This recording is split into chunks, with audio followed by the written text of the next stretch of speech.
గారిది. మరి ఈ రోజున అన్న మాట్లాడమన్నారన్న. ఈ రోజున ఏం జరుగుతుందో మీరందరూ కూడా చూస్తూ ఉన్నారు. పెన్షన్ని ఎన్నికలు వచ్చే టైంకి ఏదైతే అన్న సుఖంగా ఇంటికి చేర్చేటటువంటి దాన్ని ఆపేసి ఈ రోజున వృద్ధుల ఉసురు తీసుకుంటున్నటువంటి చంద్రబాబు దారుణం, దుర్మార్గాన్ని మనం చూస్తూ ఉన్నాం.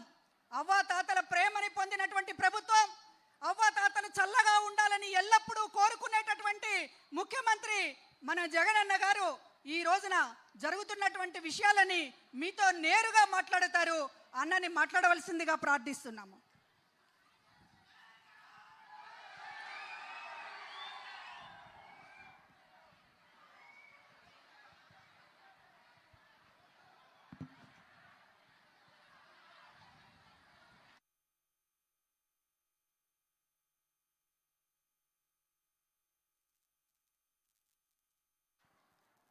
అవా కూర్చోండి అబ్బా. ఈరోజు అవ్వ తాతల సమక్షంలో ఇలా మీ అందరి మధ్య, మీ ప్రేమానురాగాలు, ఆప్యాయతల మధ్య, మీ బిడ్డగా, మీ మనవడిగా ఈరోజు మీ అందరి సమక్షంలో మీ అందరితో పాటు ఈరోజు మీతో మమేకం కావడం చాలా సంతోషాన్ని ఇస్తూ ఉంది. ఈరోజు నేను ప్రతి అవ్వను, ప్రతి తాతను అందరితో కూడా కొన్ని విషయాలను ఆలోచన చేయమని చెప్పి మీ అందరితో కూడా కోరుతా ఉన్నాను. ఒకసారి మన ప్రభుత్వం రాకమునుపు,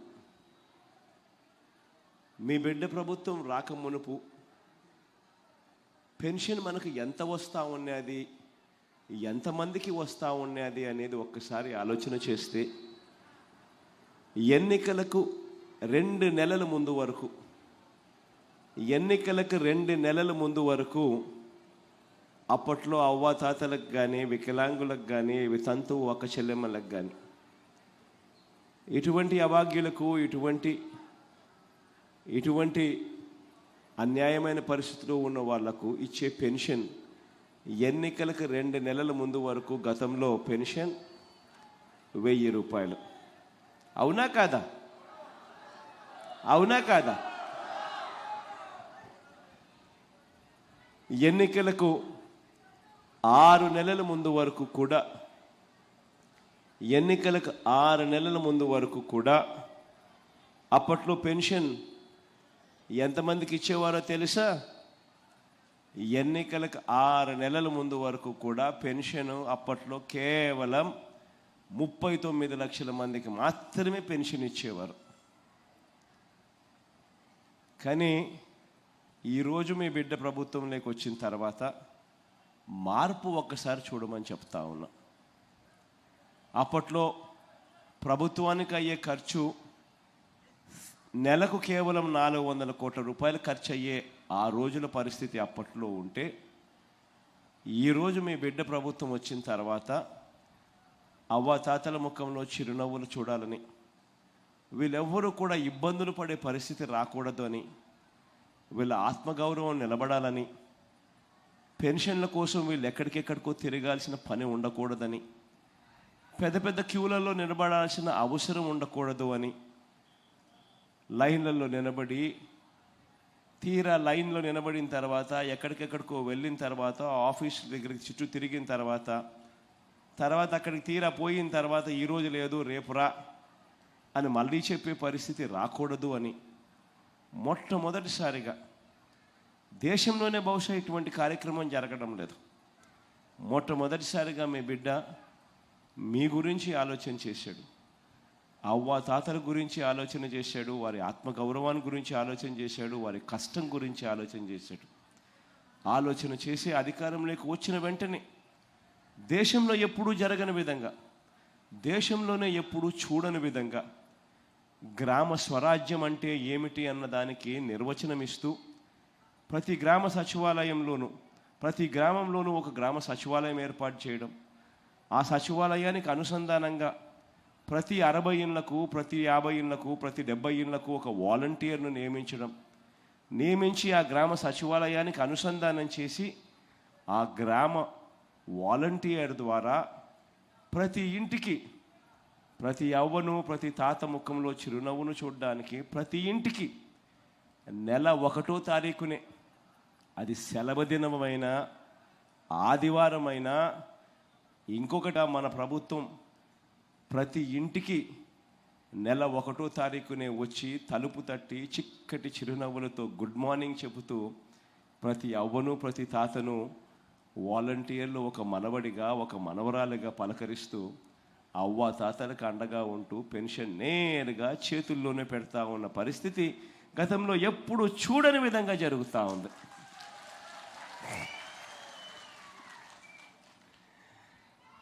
మార్పు అన్నది ఒక్కసారి గమనించమని అడుగుతా ఉన్నా. ఇదొకటే కాదు జరిగిన మార్పు. రేపు 1000 రూపాయలు మాత్రమే ఇస్తా ఉన్న పరిస్థితి ఉంటే అది కూడా కేవలం అరకొరగానే కేవలం 39 లక్షల మందికి మాత్రమే ఇస్తా ఉన్న పరిస్థితి ఉంటే అది కూడా జన్మభూమి కమిటీలకు లంచాలు ఇచ్చుకునో, లేకపోతే జన్మభూమి కమిటీలు మీరు ఏ పార్టీ వారు అని చెప్పి అడిగి తెలుసుకొని వివక్ష చూపుతూ ఇచ్చే పరిస్థితి నుంచి మీ బిడ్డ ప్రభుత్వం వచ్చిన తర్వాత ఈరోజు అర్హత ఉన్న ఏ ఒక్కరైనా కూడా వాళ్ళు చివరకు గత ఎన్నికల్లో మన పార్టీకి ఓటు వేశారా లేదా అన్నది కూడా పక్కన పెట్టి, కులం చూడకుండా, మతం చూడకుండా, రాజకీయాలు చూడకుండా, వర్గాలు చూడకుండా, చివరికి ఏ పార్టీ మనుషులు అని కూడా చూడకుండా ప్రతి ఒక్కరిని కూడా నా అవ్వ, నా తాత అని చెప్పి గుండెల్లో పెట్టుకుని చూసుకున్న ప్రభుత్వం ఏదైనా ఉంది అని అంటే అది మీ బిడ్డ ప్రభుత్వమే అని కూడా చెప్పడానికి గర్వపడతా ఉన్నా. అందులో భాగంగానే అందుకే గతంలో 39 లక్షలు మాత్రమే ఉన్న పెన్షన్దారులు ఈరోజు చూస్తే 66,34,000 మందికి ఈరోజు పెన్షన్ అందిస్తూ ఉన్నాం. అది కూడా ఎన్నికలకు 2 నెలల ముందు వరకు కూడా 1000 రూపాయలు ఇస్తా ఉన్న గత ప్రభుత్వం మాదిరిగా కాదు. ఈరోజు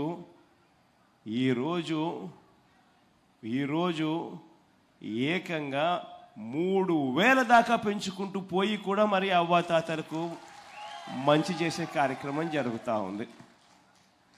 తేడాను ఒకసారి గమనించమని అడుగుతా ఉన్నా. ఈ విషయాలన్నీ కూడా ప్రతి ఒక్కరికి కూడా తెలిసి ఉండాలి. ఎందుకనంటే అవ్వాతాతల గురించి ఏదైనా పట్టించుకోవాలన్నా మనసులో ప్రేమ ఉండాలి. ఆ అవ్వల మీద, ఆ తాతల మీద, ఆ భాగ్యుల మీద, వారి మీద మనసులో ప్రేమ ఉంటేనే ఇటువంటి కొత్త రకమైన ఆలోచనలు, ఇటువంటి మంచి చేసే ఆలోచనలు బయటకు వస్తాయి. గత పాలకులను చూశారు, నాకన్నా ముందు చంద్రబాబు నాయుడు గారిని కూడా చూశారు. ఆయన ఎప్పుడు అంటూ ఉంటాడు, 14 ఏళ్ళు నేను ముఖ్యమంత్రిగా చేశాను అంటూ ఉంటాడు. నేను 3 సార్లు ముఖ్యమంత్రిగా పరిపాలన చేశానని కూడా చెప్తా ఉంటాడు ఆయన.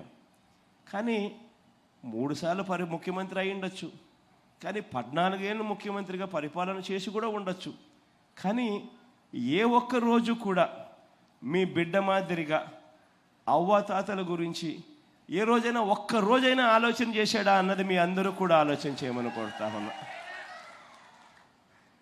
కారణం ఏమిటి అని అంటే మనసులో ఉండాలి ప్రేమ మనసులో ఉంటేనే అది చేతల్లో బయటకు వస్తుంది. అప్పుడే అవ్వాతాతల ముఖంలో చిరునవ్వును చూడాలని తాపత్రయం ఉంటేనే ఆ ప్రేమ అనేది బయటకు వస్తుంది. ఈ విషయాలన్నీ కూడా నేను ఎందుకు చెప్తా ఉన్నాను అని అంటే రాబోయే రోజుల్లో మీరంతా కూడా చూస్తూ ఉన్నారు ఏ మాదిరిగా జరుగుతూ ఉన్నాయి రాజకీయాలు అనేది మీరే చూస్తూ ఉన్నారు. అసలు రాజకీయాలు అన్నది నిజంగా పాతాళానికి వెళ్ళిపోయాయి. విలువలు లేవు, విశ్వసనీయత లేని రాజకీయాల మధ్య ఈ వ్యవస్థను మార్చడానికి మీ బిడ్డ మొట్టమొదటిసారిగా అడుగులు వేగంగా వేశాడు. ఇంతకుముందు ఎప్పుడైనా కూడా ఎవరైనా కూడా మేనిఫెస్టో అని చెప్పి ఎన్నికలప్పుడు ఎన్నికల ప్రణాళిక అని చెప్పి ఒక మేనిఫెస్టో అనేది ఇచ్చేవాళ్ళు. ఆ మేనిఫెస్టో చూస్తే అబ్బో రంగురంగులుగా కనిపిస్తూ ఉంది. అవ్వలకి ఇది చెప్పేస్తూ ఉన్నాడు, తాతలకి ఇది చెప్పేస్తూ ఉన్నారు, అక్క చెల్లెమ్మలకి ఇది చెప్పేస్తూ ఉన్నారు, పిల్లలకి ఇది చెప్పేస్తూ ఉన్నారు అని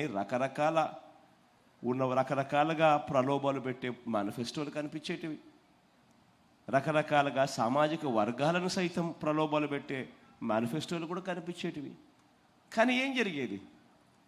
ఎన్నికలు అయిపోయేసరికి ఆ మేనిఫెస్టో తీసుకొని పోయి చెత్తబుట్టలో పడేసే పరిస్థితి. ఎన్నికలు అయిపోయిన తర్వాత ఆ మేనిఫెస్టోని చెత్తబుట్టలో పడేసి కనీసం ఆ మేనిఫెస్టోలో మనం ఏం చెప్పాము, దానిని ఏ పొద్దున్న నెరవేర్చాలా లేదా అన్న ఆలోచనలు కూడా చెయ్యని అధ్వానమైన రాజకీయ వ్యవస్థ నుంచి మీ బిడ్డ అధికారంలోకి వచ్చిన తర్వాతనే ఈ వ్యవస్థను మార్చాడు. ఒక మేనిఫెస్టో అంటూ ఎన్నికలప్పుడు ఒక ప్రణాళిక ఇస్తే దానిని ఒక భగవద్గీత గాను, ఒక ఖురాన్ గాను, ఒక బైబిల్ గాను భావిస్తూ ఆ మేనిఫెస్టోలో చెప్పిన ప్రతి హామీని ఏకంగా 99% అమలు చేసి ఈరోజు మీ బిడ్డ మీ దగ్గరకు వచ్చి 99% అమలు చేసిన తర్వాత మీ బిడ్డ మీ దగ్గరికి వచ్చి ఈరోజు ఇలా నిలబడి మీ ముందర గర్వంగా కూడా చెప్తా ఉన్నాడు 99% హామీలు అమలు చేసిన తర్వాత. నేను ఈ విషయాలన్నీ కూడా ఎందుకు చెప్తా ఉన్నాను అని అంటే, మీ బిడ్డకు అబద్ధాలు ఆడడం రాదు, మీ బిడ్డకు మోసం చేయడం తెలియదు, ఈ రెండూ మీ బిడ్డకు తెలియదు. కాబట్టి మీ బిడ్డ వాళ్ళ మాదిరిగా, చంద్రబాబు నాయుడు గారి మాదిరిగా, ఆయన కూటమి మాదిరిగా మీ బిడ్డ వాళ్ళ మాదిరిగా అబద్ధాలతో పోటీ పడలేడు, మోసాలతో పోటీ పడలేదు.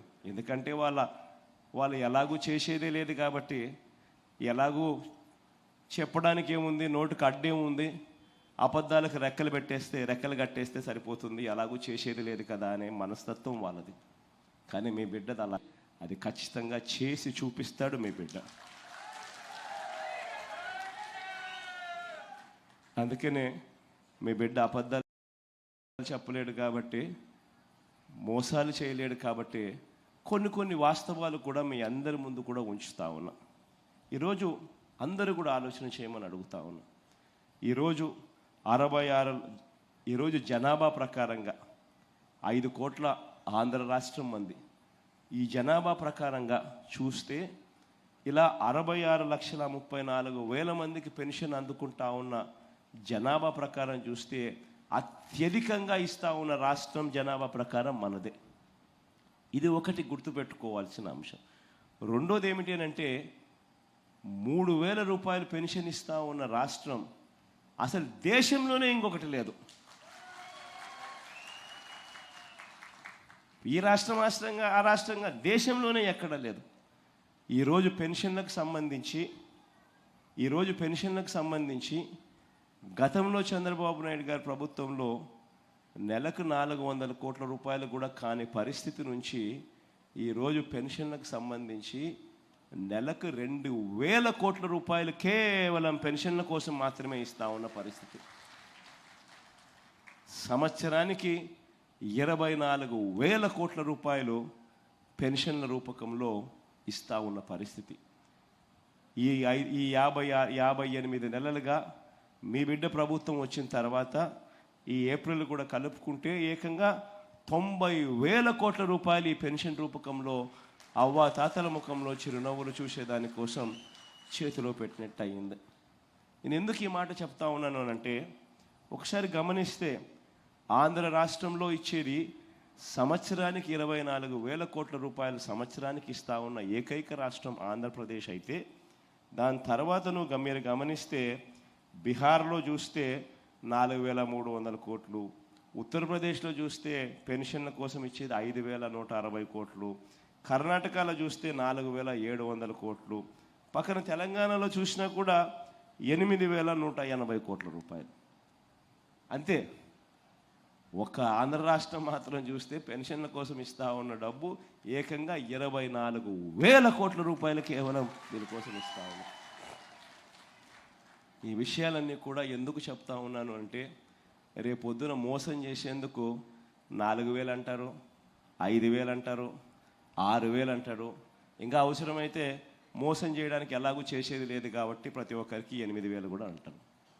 కానీ వాస్తవం ఏమిటి అని అంటే, ప్రతి ఒక్కరూ గుర్తుపెట్టుకోండి, ఏదైనా కూడా చేసేవాడు ఎవడైనా ఉన్నాడు అని అంటే, మంచి చేసే మనసు ఎవరికైనా ఉంది అని అంటే, నేను ఈరోజు గర్వంగా కూడా ఒక మాట అయితే మీ అందరికీ ఒక మాట అయితే ఇస్తా ఉన్నా.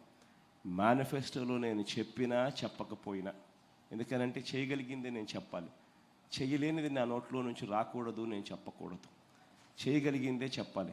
కానీ నేను మేనిఫెస్టోలో చెప్పినా చెప్పకపోయినా ఈ 58 నెలల పాలన చూస్తే చాలా కనిపిస్తాయి మీ అందరికీ కూడా. నేను చెప్పనివి చాలా చాలా చేసినవి అన్నీ కూడా మీ అందరికీ కూడా కనిపిస్తాయి. మీ అందరికీ కూడా ఒక్క విషయం మాత్రం నేను హామీ ఇస్తా ఉన్నా. ఏదైనా ఎక్కడైనా ఎవరైనా కూడా పేదలకు కానీ, అవ్వాతాతలకు కానీ, పిల్లలకు కానీ, ఇటువంటి ఏ సెక్షన్స్కైనా కూడా మంచి చేసే విషయంలో జగన్తో పోటీ పడే నాయకుడు ఈ దేశంలోనే ఎక్కడా ఉండడని మాత్రం చెప్తా ఉన్నా. వెసులుబాటును బట్టి అవకాశం ఉంటే మాత్రం ఎక్కడా కూడా మీ బిడ్డ తగ్గడు. అవ్వాతాతల విషయంలో మరీ ముఖ్యంగా అసలు తగ్గే అవకాశము, తగ్గే పరిస్థితి అసలు ఉండదని కూడా చెప్తా ఉన్నా. ఈ విషయాలన్నీ కూడా మీ అందరికీ ఎందుకు చెప్తా ఉన్నాను అని అంటే 2014లో ఏం జరిగింది అన్నది కూడా మీరందరికీ కూడా తెలిసి ఉండాలి. గతంలో ఇదే చంద్రబాబు నాయుడు 2014లో మీకు గుర్తుందే ఉంటుంది. నా సిద్ధం సభలు చూస్తూ ఉన్నారా, టీవీలలో అన్న చూస్తూ ఉన్నారా మీరంతా? నా సిద్ధం సభల్లో నేను చెప్పే మాటలన్నీ కూడా, నా సిద్ధం సభల్లో నేను మాట్లాడే మాటలన్నీ కూడా మీరంతా ఒకవేళ నిజంగా చూస్తూ ఉండింటే టీవీలలో, చూసే వాళ్ళందరూ చేతులు ఒక్కసారి పైకి ఎత్తండి. చూసేవాళ్ళు మాత్రమే.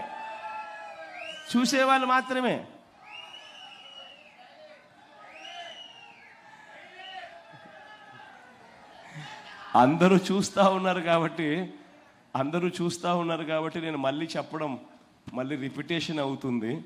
ఎందుకనంటే 2014లో చంద్రబాబు నాయుడు ఏం హామీలు ఇచ్చినాడు అని చెప్పి నేను ఇలా ఆయన పోస్టర్ చూపించి, ఆయన స్వయంగా సంతకం పెట్టి, ఆయన ఫోటో, మోడీ గారి ఫోటో, దత్తపుత్రుడి ఫోటోతో 2014లో ఆయన ఎన్నికల ప్రణాళికలో ఏం చెప్పాడు అని ఇలా మనం ఫోటోలు చూపించి, ఆ తర్వాత ఆయన చెప్పిన హామీలు, ముఖ్యమైన హామీలు ఇవి అని అంటూ 2014లో ఏ రకంగా చంద్రబాబు నాయుడు ప్రతి ఇంటికి ఆ పాంఫ్లెట్ పంపించడమే కాకుండా టీవీలలో అప్పట్లో ఈనాడులోను, ఆంధ్రజ్యోతిలోను, TV5లోను ఏ రకంగా అడ్వర్టైజ్మెంట్ ఇచ్చి ఆ తర్వాత 2014 ఎన్నికలు అయిపోయిన తర్వాత ఆ పాంఫ్లెట్లో రాసినవేటి ముఖ్యమైన హామీలు అంటూ తాను చెప్పినటివి ఆయన ఫోటో, మోడీ ఫోటో, దత్తపుత్రుడి ఫోటో, వీళ్ళందరి ఫోటోలు పెట్టి ఆయన సంతకం పెట్టి ఇంటింటికి పంపించిన విషయాలలో ఒక్కటంటే ఒక్కటి కూడా ఆయన కనీసం అమలు చెయ్యని పరిస్థితులన్నీ కూడా మీ అందరికీ సిద్ధం సభల్లో ఆ పోస్టర్ చూపించి చంద్రబాబు నాయుడు గారు సంతకం పెట్టిన ఆ ముఖ్యమైన పాంఫ్లెట్, ముఖ్యమైన హామీల పాంఫ్లెట్, మీ ప్రతి ఇంటికి పంపించిన పాంఫ్లెట్ చూపించి మీ అందరికీ కూడా చెప్పడం జరిగింది. ఒకటి మీ అందరికీ కూడా చెప్తా ఉన్నా, మోసం చేసే వాళ్ళని నమ్మద్దండి, అబద్ధాలు చెప్పే వాళ్ళని నమ్మద్దండి. ఎందుకనంటే ఈరోజు మీ బిడ్డ దాదాపుగా సంవత్సరానికి 70,000 కోట్ల రూపాయలు ఖర్చు చేస్తూ ఉన్నాడు. ఈ మాదిరిగా ఇంతకుముందు ఎప్పుడూ జరగల. మీ బిడ్డ ఈ మాదిరిగా ఎందుకు చేయగలుగుతూ ఉన్నాడు అని అంటే ఎక్కడా కూడా కరప్షన్ లేకుండా, ఎక్కడా కూడా వివక్ష లేకుండా మీ బిడ్డ తీసుకొచ్చిన సమూహమైన మార్పులు తీసుకొచ్చాడు. కాబట్టి ఎప్పుడూ చూడని విధంగా, ఎప్పుడూ జరగని విధంగా ఆంధ్ర రాష్ట్ర చరిత్రలో ఈరోజు సంవత్సరానికి 70,000 కోట్ల రూపాయలు దాదాపుగా మంచి చేయిస్తూ ఈరోజు పనులు జరుగుతూ ఉన్నాయి. కానీ ఈరోజు సూపర్ 6 అంటా ఉన్నాడు చంద్రబాబు, సూపర్ 7 అంటా ఉన్నాడు చంద్రబాబు. వాటికి ఇటువంటివన్నీ కూడా కలుపుకుంటే మొత్తానికి చంద్రబాబు నాయుడు గారి హామీలు 140,000 కోట్లు దాటుతూ ఉన్నాయి. అంటే జగన్ పూర్తిగా వ్యవస్థను, పూర్తిగా ఎటువంటి కరప్షను లేకుండా, ఎటువంటి వివక్ష లేకుండా 70,000 కోట్ల రూపాయలు ఖర్చు చేసే పరిస్థితి జగన్కే చాలా కష్టంగా ఉంటే, ఆయన సునాయాసంగా నోట్లో నుంచి చెప్పేటి అబద్ధాలే కదా అని 140,000 కోట్ల రూపాయల గురించి చెప్తా ఉన్నాడు అని అంటే ఇక దాని అర్థం ఏమిటి? అందరినీ మోసం చేసేదానికే కదా.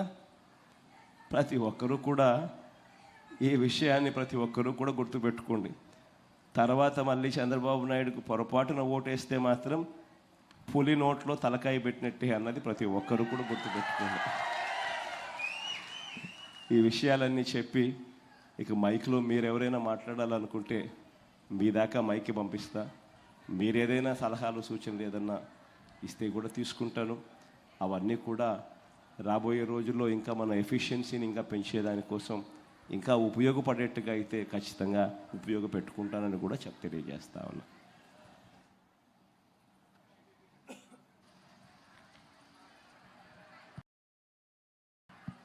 అమ్మ మాట్లాడి మైక్ కొంచెం చూడండి.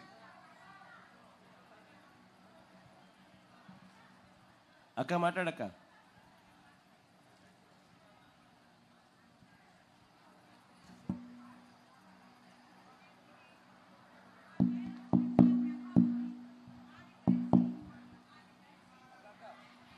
అక్క మైక్ మైక్ నీది పని చేయడం లేదక్క, ఈ మైక్ తీసుకోక్క. నా పేరు పట్రా ప్రభావతి.